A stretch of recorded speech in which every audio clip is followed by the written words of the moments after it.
So let me get this straight, guys. CNN just gave a national platform to a known cartel member, somebody that's connected to, all sorts of awful things like trafficking and fentanyl and unaliving people, and asked him how he feels about being called a terrorist.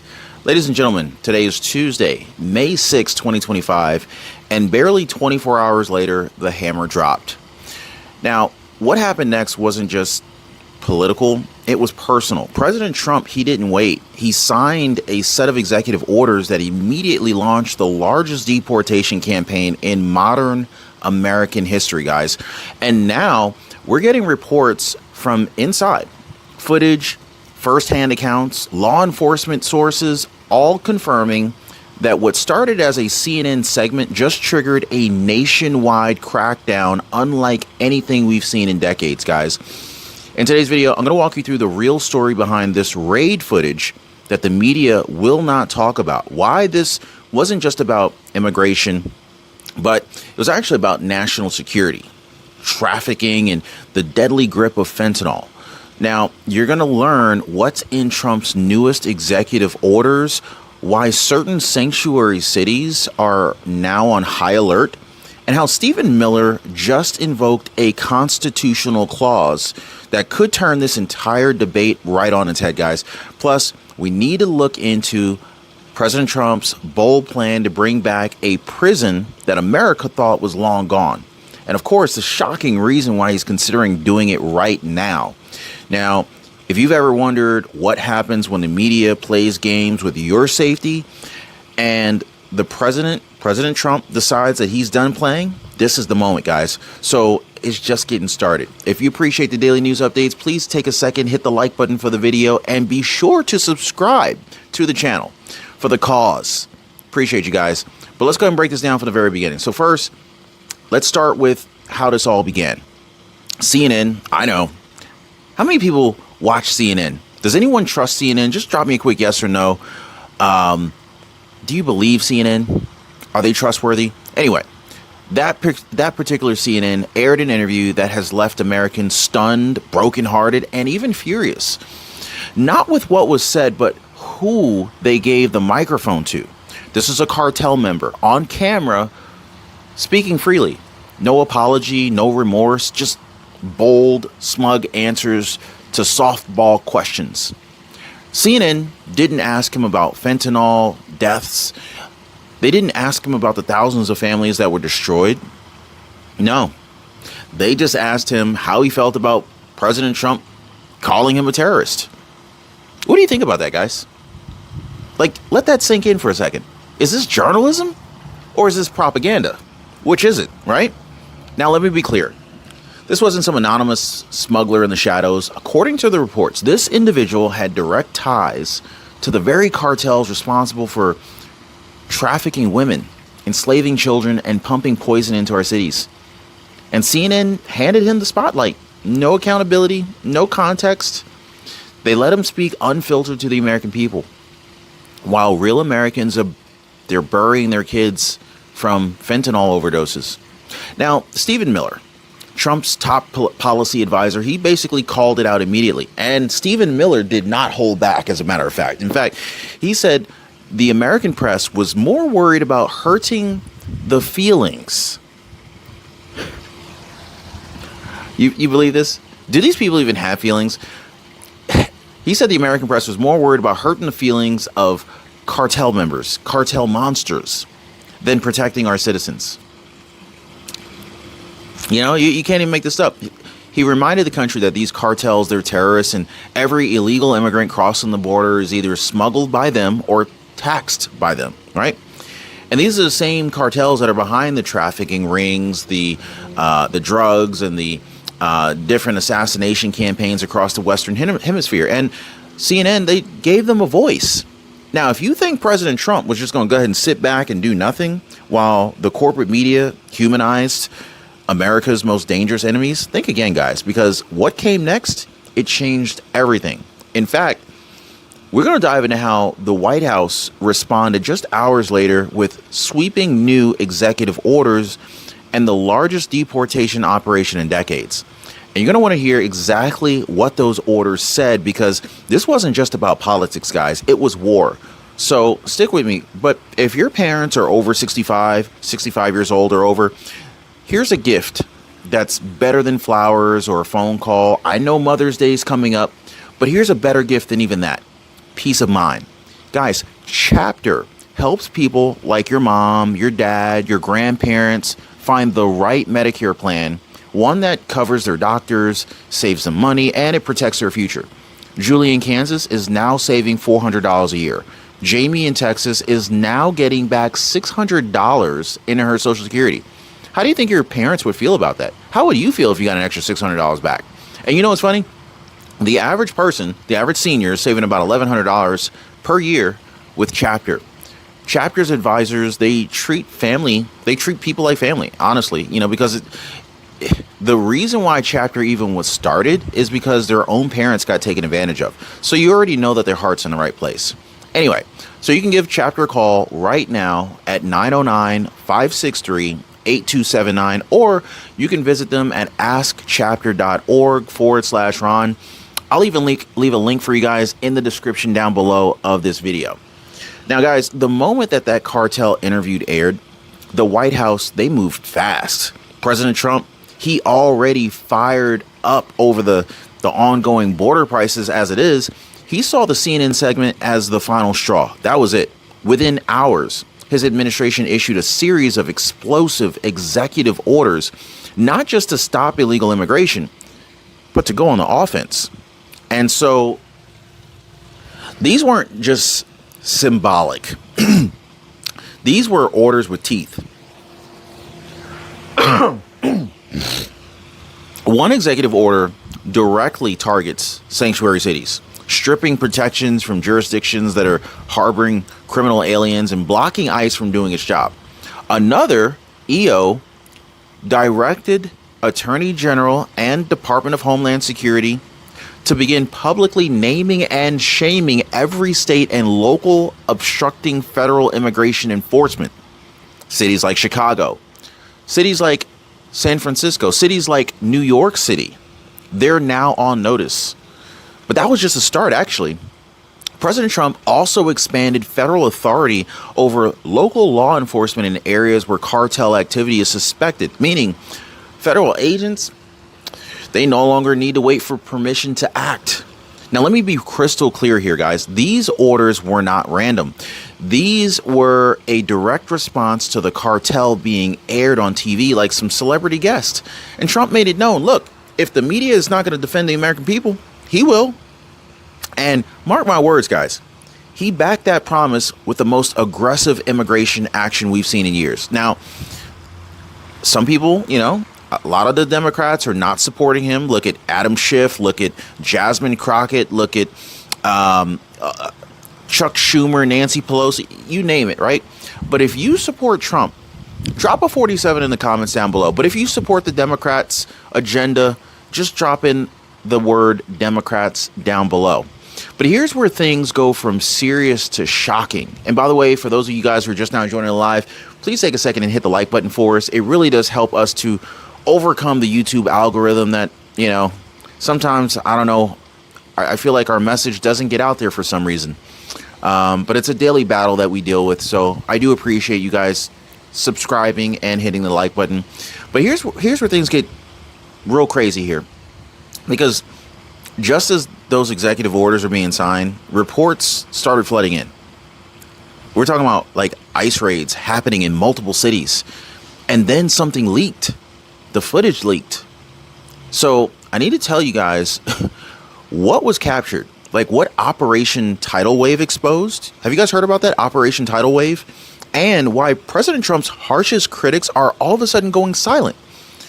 So don't go anywhere, guys, because the details are jaw-dropping. It's crazy. I can't believe what we just uncovered here. And this is where the story takes a really dramatic turn.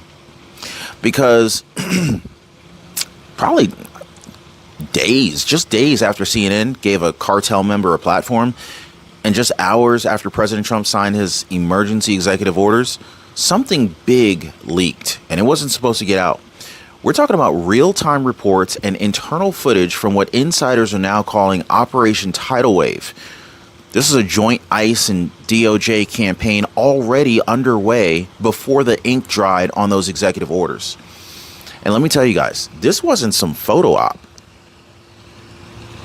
According to sources, in just the first 4 days alone, nearly 800 illegal aliens were arrested. But not just any illegal aliens. These individuals, this was targeted enforcement. Guys, we're talking confirmed MS-13 gang members, a Colombian national wanted for murder, a Russian fugitive flagged for manslaughter by Interpol. These raids were not random. They were precision hits carried out across the country, including one shocking Sunday morning raid that took place on an underground cartel-linked nightclub in Colorado Springs. Do you guys remember what was going on in Colorado? Remember that? Do you guys remember what was going on in Colorado? Remember the apartment complex that was getting taken over? Do you guys remember the pets that were getting cooked? Anyway, over 100 illegal aliens were taken into custody in that one operation alone, right along with weapons, drugs, and what sources described as evidence of some trafficking activity. Now, imagine being a family in one of those neighborhoods. You've seen overdoses, crime, intimidation, fear, and for the first time in years, these people are being removed. And just think about the contrast. Like, while CNN is asking cartel members about their feelings, Trump is out here deploying ICE and DOJ teams in the dead of the night, sending out the FBI, cleaning out the very monsters that CNN refused to condemn. So this wasn't just enforcement. This was a message being sent. And the leaks, they confirmed that President Trump's not playing defense anymore. No, he's taking the fight directly to the networks, to the cartels, and to the cities that protected them. And so now, if you're worrying or wondering how these massive raids are even legal, and how the federal government is steamrolling past local jurisdictions and that basically used to shield these criminals, that's because President Trump changed the game again. Now, coming up, guys, I got some notes here that I definitely want to cover. I definitely want to talk to you guys about the exact language that was inside these executive orders. Man, the craziness, right? But more importantly, why the left-wing sanctuary cities are panicking right now, or even worse, some of them are staying silent, knowing that they're on a collision course with the federal law. So, because what is also coming up, this could reshape immigration enforcement in America for good. So let's talk about what's really making some of the mayors of these sanctuary cities sweat. All right. You know who I'm talking about. Mayor of New York. I think he's actually coming around, though. Mayor of New York. We also have the mayor of Chicago. Now, he's not coming around, I'll tell you that much. But when President Trump signed these new executive orders, he didn't just direct ICE to go after violent criminals. He went after the cities themselves, the very places that have harbored, they've protected these people.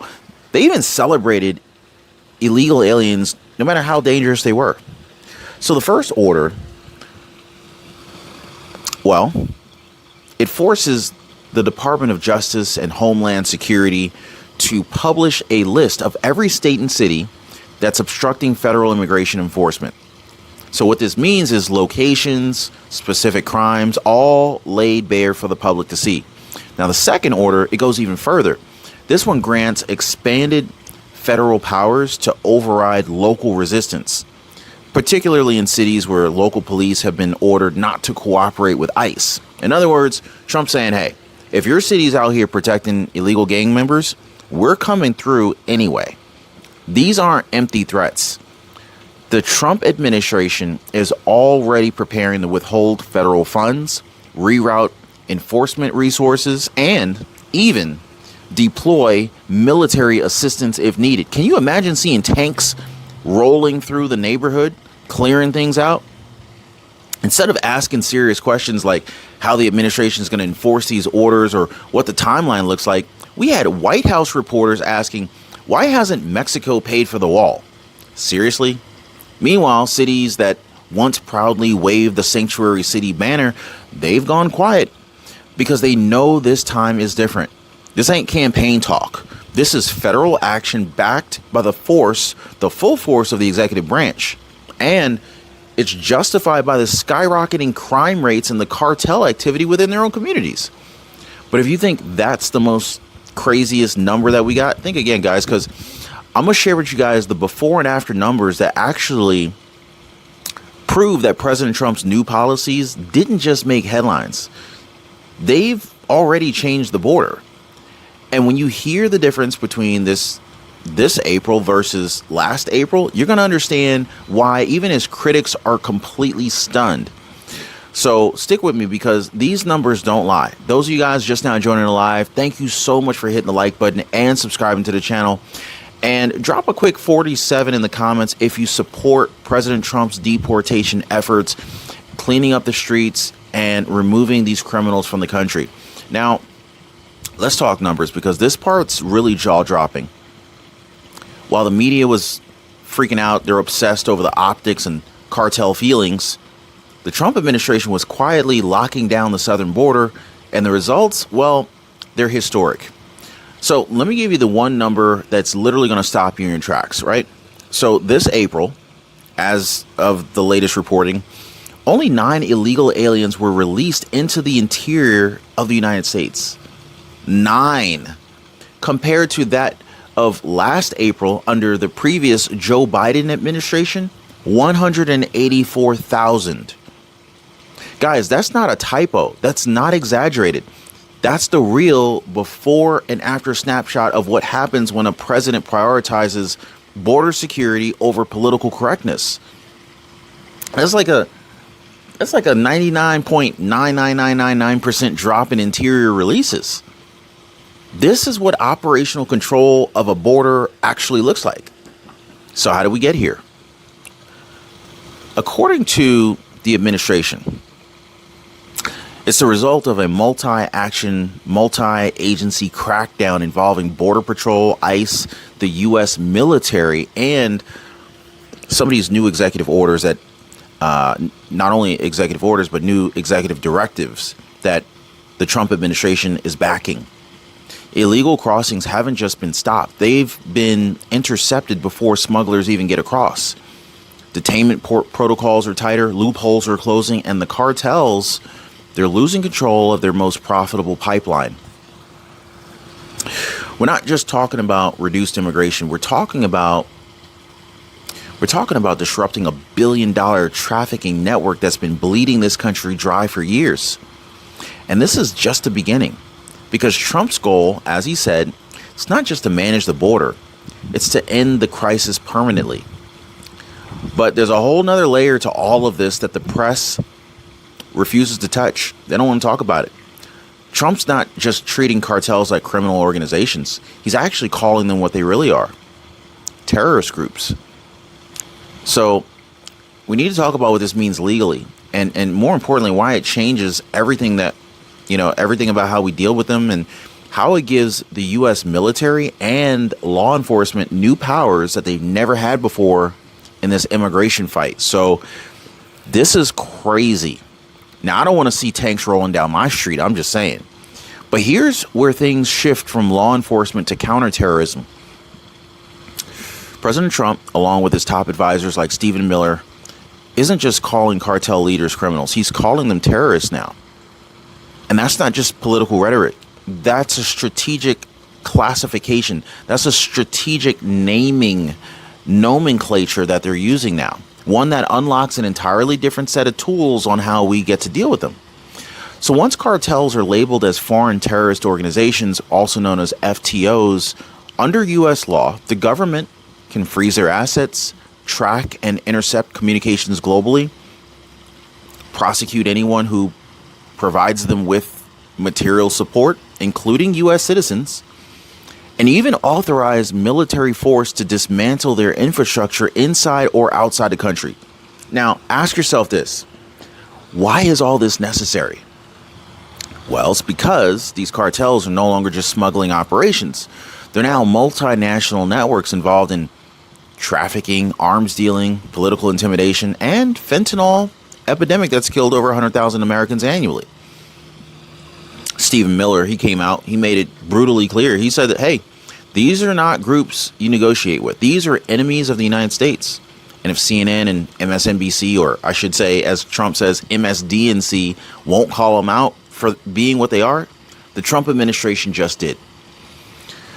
By formally escalating the fight, Trump is putting cartels in the same legal category as Al-Qaeda or ISIS. Is it bold? Is it controversial? You tell me. But many people are saying this is exactly what many Americans have been demanding for years. Do you guys support this? Let me know. Let me know if you support this, guys. But now I think it's pretty clear the gloves are off. There's one proposal that's on the table that's got everybody talking right now, though, and including President Trump's inner circle. This is a plan to revive a prison that's so infamous it became a legend. And if you think that this is just political talk, symbolism, or whatnot, wait till you hear why Trump believes Alcatraz is coming back. Not as a museum, but as a warning. Now, trust me, you want to hear this one, so stick with me, all right? So let's talk about a name that strikes fear and fascination in equal measure. Alcatraz. Now, this is probably one of the most notorious prisons in America. It's now a top tourist stop in San Francisco Bay. But if Trump gets his way, that island may not stay a photo op for much longer. Now, let me ask you this. Have you ever visited Alcatraz? Anybody want to visit Alcatraz, like, as a museum? I think it would be kind of cool to check out, but it definitely seems very scary. Like, imagine like you go in as this museum and they decide to like keep you there. I'd be freaked out because I don't think I'd be able to get out of there. Anyway, this is in the wake of the new wave of raids, executive orders, and cartel crackdowns. The Trump administration is currently openly discussing the revival of Alcatraz. They're talking about this as a fully operational maximum security federal prison. Why? Well, according to Trump, America needs a place to house the worst of the worst. The traffickers, the gang leaders, the foreign agents, and the unrehabilitatable monsters that really have no business ever walking free again. And let's be honest, guys, there are some criminals who just won't stop, who won't change, and who treat the U.S. justice system like it's a revolving door. Now, Trump's idea isn't about incarceration. It's about visual separation. A bold, permanent statement that says, hey, look, you are done. You will never live among the American people again. Stephen Miller, he addressed the pushback. Critics claiming that the Alcatraz facility is outdated or maybe it's too costly to maintain. Stephen Miller, he said plainly, look, this country knew how to take care of villains once. We can do it again. He even emphasized that modern travel and logistics, they make resupplying the island a non-issue. But more importantly, Stephen Miller explained that reviving Alcatraz could help cripple cartel communications. Why?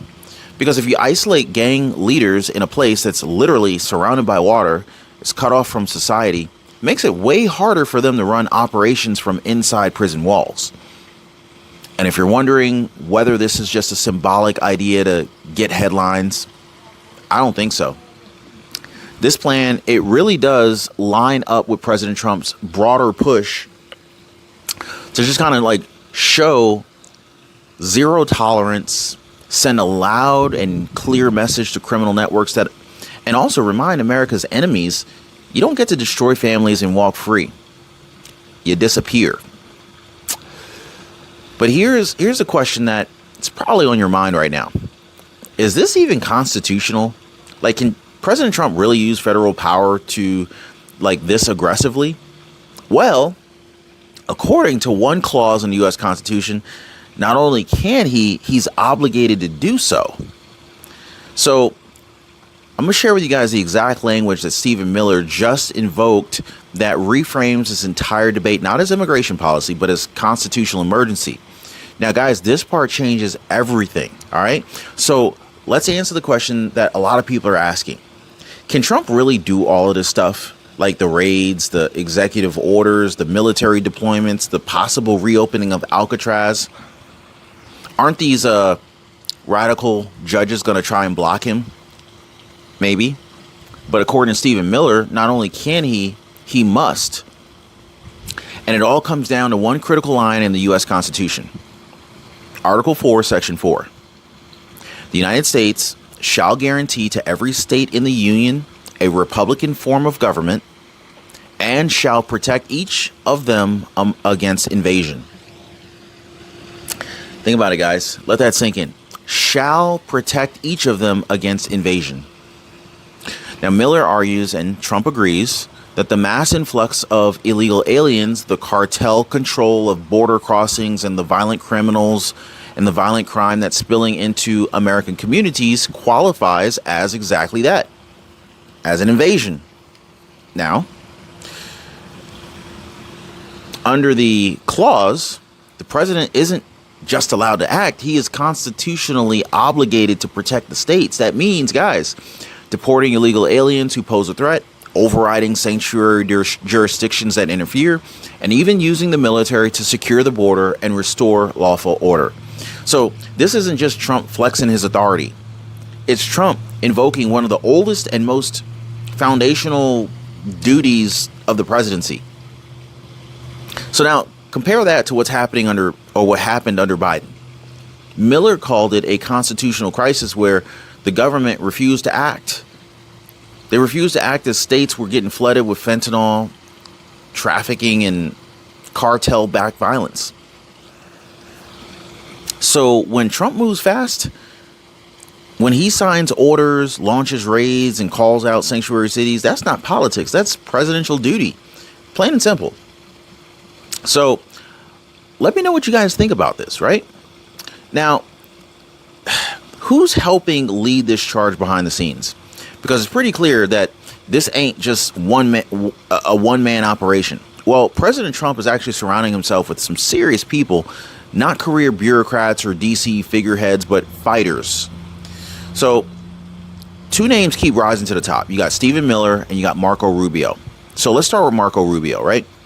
Under President Trump's current administration, Marco Rubio is serving as a national security advisor, and according to insiders, he's been instrumental in negotiating international deportation agreements with foreign governments.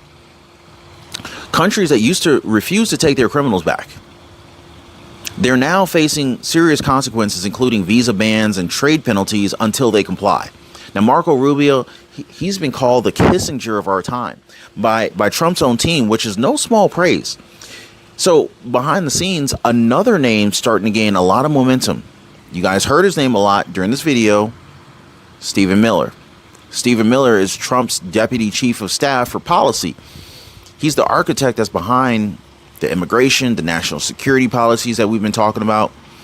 And now there's some serious talk that President Trump, he's considering Stephen Miller as a possible replacement for Mike Waltz as national security advisor. That shakeup could occur. Why? Because Stephen Miller he's not afraid to say what a lot of politicians won't. Now, y'all let me know. Should Mike Waltz get replaced by Stephen Miller? Just drop a quick yes or no in the comments. I want to see where you stand on that one. Miller, he'll say anything. That some people just cannot be rehabilitated. That cartels must be crushed like terrorist networks. And the American sovereignty isn't up for negotiation. That's what Stephen Miller is willing to say. Now, guys, if you found this video powerful, if you believe more Americans need to see what's happening right now, do us a favor, do the movement a favor. Share this video, leave a comment, make sure you hit the like button. Make sure you're subscribed to the channel, because the next phase of this fight is already underway. And it's not just policy anymore. This is survival for America, guys. And if you are 65, if your parents are 65, give them the best gift of all time. See if you can save them some money through a free service using Chapter. I'll leave a phone number and a link in the description down below if you want to hit up Chapter online. Super friendly people. It's completely free. Worst case scenario, they can't help you. Best case scenario, you could save hundreds, if not thousands, with their help. Give them a quick call. Hit them up on the website. Link in the description down below of this video. We'll see you guys on the next one, Patriots.